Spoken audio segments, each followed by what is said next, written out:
A former CIA military analyst and a senior policy advisor for the counter-extremism process. Tara, thanks for being here. Let's talk about a couple of things, starting with this manhunt that is now intensifying all across Europe. We saw overnight those raids. They kind of led nowhere out in Germany. But what do you think the chances are that Omri is still in that country? The chances are high that he's probably still in the country, but he may have assistance at this point in time, and it may be difficult for authorities to find him. There have been a lot of mishaps, a lot of missteps, a lot of blunders that have occurred over the past 48 hours. And prior to the attack, in terms of the investigation, taking in the wrong suspect at first, taking a while to focus in on the right suspect, the fact that a truck was stolen and law enforcement wasn't able to prevent the attack even from that point on.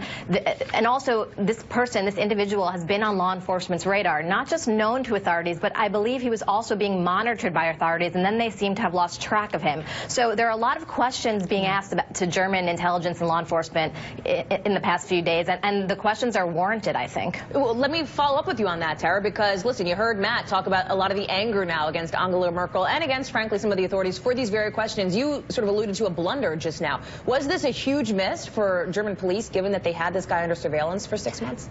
As somebody who previously worked in intelligence, usually I'm sympathetic to the fact that it's very difficult sometimes to have the strategic time and location of an attack. Intelligence tends to be strategic. It tends to give warnings about markets and the types of attacks, truck attacks, knife attacks. These are things that State Department, Department of Homeland Security have been warning about in Europe, and these are things that were on European officials' radars.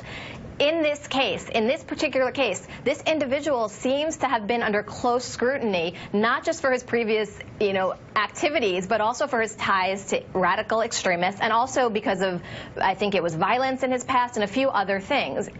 Law enforcement lost track of him. This is a question that is going to be asked again and again to German officials. Why did they lose track of him? How did they lose track of him? And right now, are they going to be able to find him? So how do they rectify this, Tara? What are the holes that they need to be plugging now moving forward? This attack happened. There's nothing they can do about that one, but how do they stop the next one? Sure, there are a few things that need to happen.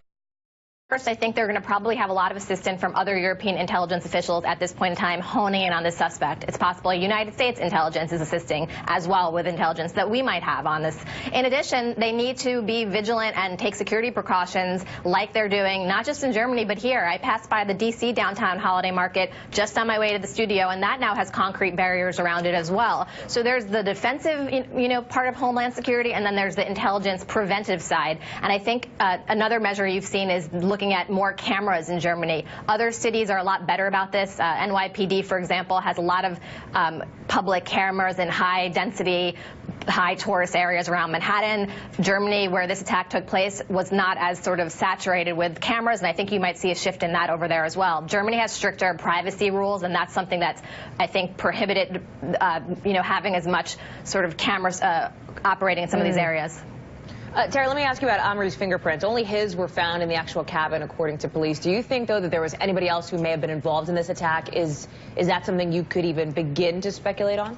Sure. It's difficult to speculate in terms of the attack itself. I think, at this point in time, this is something that could have been carried out by just one individual, given that he killed the driver and drove a truck into a crowd. That wouldn't require logistical support or other individuals, and nobody seems to, at this point, be pointing to other individuals in the attack. Having said that, it's possible he was in touch with other people. It's possible he could be involved or have other plans. That's why finding him is critical, not just for the intelligence that's going to be collected on him or his background and getting him convicted of this attack, but also because he might be getting ready to carry out another attack, a martyrdom operation, particularly if he thinks that law enforcement is closing in on him.